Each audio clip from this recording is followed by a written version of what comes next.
저는 이제 그 한국적 상황과 이제 비교를 하는 건데요.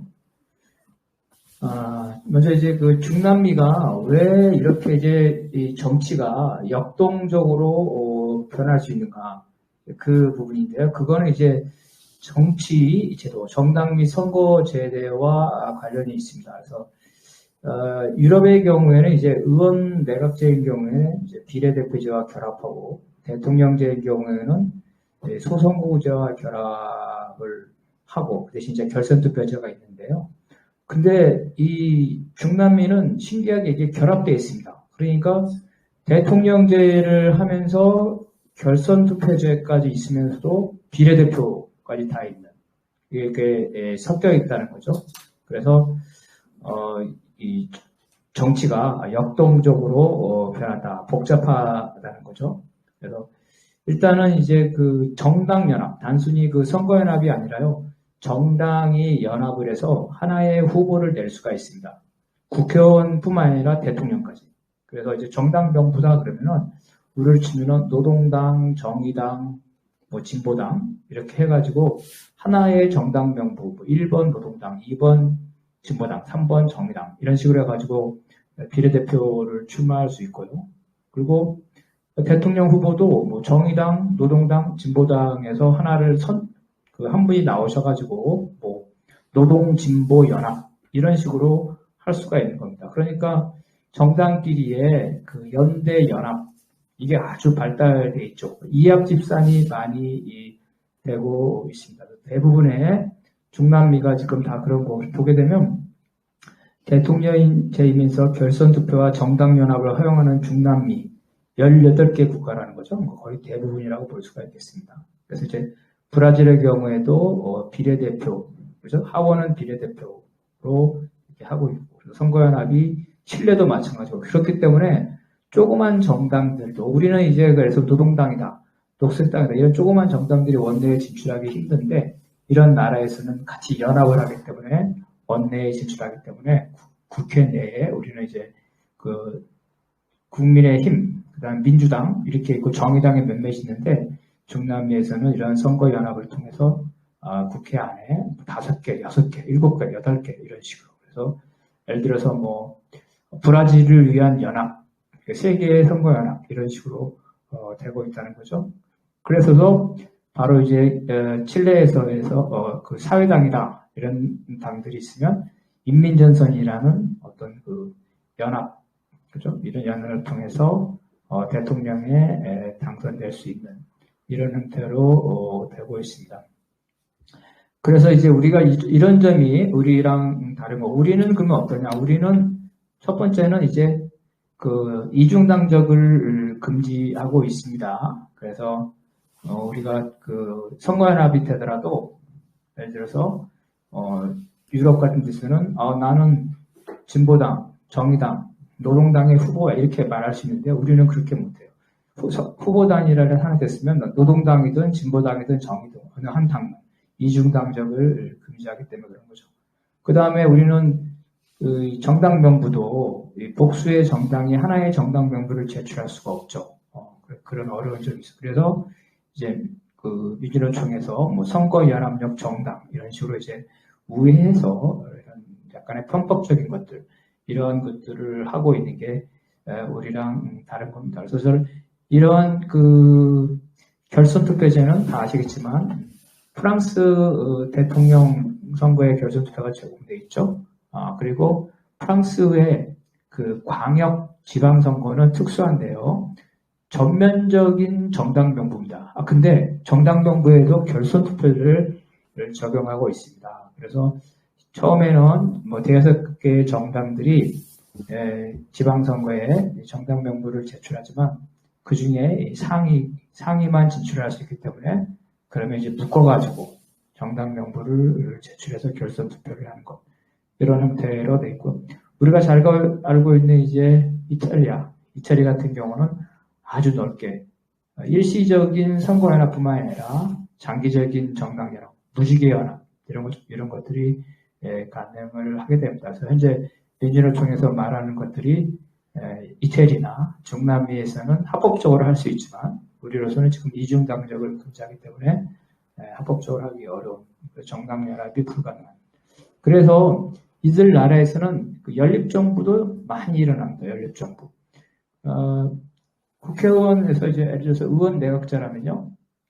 의석을 과반수를 이루어야지만 정부가 탄생하죠. 과반수를 이루지 못하면 정부가 성립이 안 되기 때문에 과반수를 이루기 위해서 여러 정당들이 같이 힘을 합칩니다. 그래서 이게 연립정부가 나오는 거고. 그런데 같이 힘을 합친 정당 중에 일부가 이탈을 하면은 과반이 무너지니까 연립정부가 무너지겠죠. 그래서 정부가 그 출범했다 무너졌다. 이러한 그 복잡한, 어떻게 보면 좀 어수선한 이러한 건데, 이런 것이 또 장점이라면 이제 정치가 역동적이고 소수 정당들도 정치의 주체로서 나설 수 있다는 이러한 것들이 차이가 있을 수 있겠습니다. 그래서 우리 현행에서는 이러한 것들이 되려면 첫 번째는 이제 그 이중당적을 허용해야 되는데, 이중당적. 그런데 아니 왜 한 사람이 똑같은 두 가지 정당의 당적을 가질 수 있을까? 그런데 이거는 어떤 정당에 따라 다를 수 있을 것 같아요. 예를 들어서 남아프리카 공화국도 이중당적을 허용하는데요. 나는 공산당이야. 그래서 내가 공산주의 사상을 지향을 하지만 현실에 있어서는 공산주의를 실현하기 어렵기 때문에 노동자의 인권을 보장하는 노동자당이다. 노동당이다. 이런 데 갈 수 있어요. 이런 식으로 해서 가능하다는 거죠. 그래서 이중당적이 허용을 하는데 우리는 이제 이중당적을 허용할 경우에는 당 질서가 무너진다. 그래서 뭐 민주당 지지자가 국민의힘 당에 들어가서 그 내부 경선을 할 때 혼탁을 한다. 이런 걸 하는데 그러한 것들이 다 이제 어떤 국민들의 정치 의식이라든가 여기에 따라서 자동적으로 이렇게 그것이 문제가 해결되는 거지 법으로 이렇게 하면 된다, 안 된다. 그렇게 이제 규정하고 있지 않다는 거죠. 두 번째는 이제 외국에서 이렇게 여러 당적이 나올 수 있는 것은 선진국에는 정당법이 없습니다. 독일의 정당법은 정당을 보호하기 위해서 나치가 정당을 해산시켰기 때문에 보호하기. 일본, 프랑스, 영국, 미국 정당법이 없어요. 왜? 무엇이 정당이냐는 것은 국민이 결정하는 겁니다. 근데 우리는 이것이 정당이다. 그래서 5개 광역시도에 각 1000명씩 최소한 5,000명, 실제로는 7,000명 정도 써야 되는데 외국에서는 그런 게 없습니다. 그렇기 때문에 나는 서울 지역에서만 활동하는 정당을 만들 거야. 그렇게 되는 거예요. 그래서 지역 정당이 따로 있는 것이 아니라 그냥 사무실 하나 있고 그 다음에 당으로서의 실체가 있으면 그게 뭐 어느 전국적으로 하든 지역으로 하든 상관없는 거죠. 그래서 많은 정당들이 나오면서 정당들끼리 이러한 연합과 연대가 아주 일상적으로 벌어지고 있습니다. 이런 것들이 우리와 차이점이라고 볼 수가 있겠습니다. 그래서 나머지 부분들 이제 또 현행법상 우리는 이제 그 연합공천도 할 수 없죠. 아까 말한 것처럼. 그래서 2개의 정당이 하나의 후보를 할 수 없어요. 그래서 후보 단일을 하더라도, 그래서 뭐 진보 정당들이 후보 단일을 하더라도 덕후라든지 아니면 선거 투표용지에 이게 여러 정당들의 연합공천이 되는 후보다 이런 거를 나타낼 수가 없는 겁니다. 그래서 한국에서는 이러한 것들이 된 이유가 그 거대 양당, 민주당과 국민의힘, 이러한 수구 보수 정당과 중도 보수 정당이 자기들이 독재를 하기 위해서 돌아가면서 해먹기 위해서죠. 미국의 민주당과 공화당이 돌아가면서 해먹기 위해서 서로 막 싸우고 머리 뜯고 싸우지만 실제로는 요번에 우리가 떨어졌으면 다음에 우리가 되는 거고 다 그렇게 거죠. 요번에 국민의힘이 됐으면 다음에 민주당이 되는 거 막 욕하지만 실제로 돌아가면서 하는 게 너무나 좋기 때문에 자기들끼리 싸우지만 제3정당이 될 수 있는 이와 같은 각종 선거 연합을 하려는 이러한 제도들을 막아놓고 있다. 그런 면에서 볼 때 우리에서는 중남미처럼 사회당, 공산당, 사회민주주의 정당 이런들이 해가지고 범좌파 정당을 만들어서 선거에 대응한다는 게 현재의 정당 선거 제도에서는 어렵다는 겁니다. 그렇다면 이러한 어려운 제도에서 실질적으로 공부를 잘 수 있을 것인가 이러한 고민들이 있는데 그러한 고민들이 이제 민주를 통해서 어떤 정치 방침, 선거 방침으로 나왔는데 역시 현실적으로 이중당정을 금지하기 때문에 당에서 탈당해서 선거용 정당을 만든다는 게 현재 우리의 정서상 쉽지 않다. 그래서 이런 측면 때문에 우리는 중남미에 비해서 어떤 선거 정치가 정당이 훨씬 역동적이지 못하죠. 너무나 고정되어 있다는 거예요. 바로 이런 것들이 바로 거대 양당들이 자신의 기득권을 보호하기 위해서 선거제도와 정당제도를 경직적으로 기득권 보호를 만들었기 때문에 이걸 카르텔이라고 하는데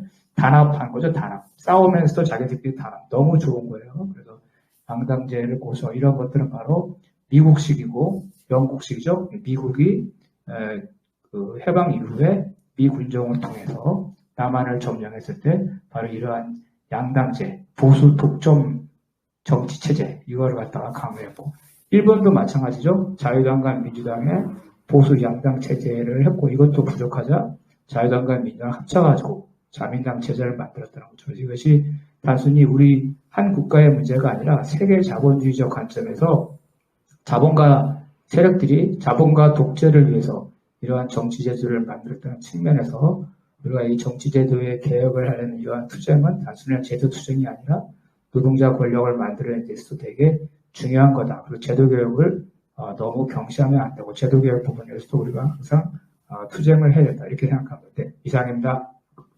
예.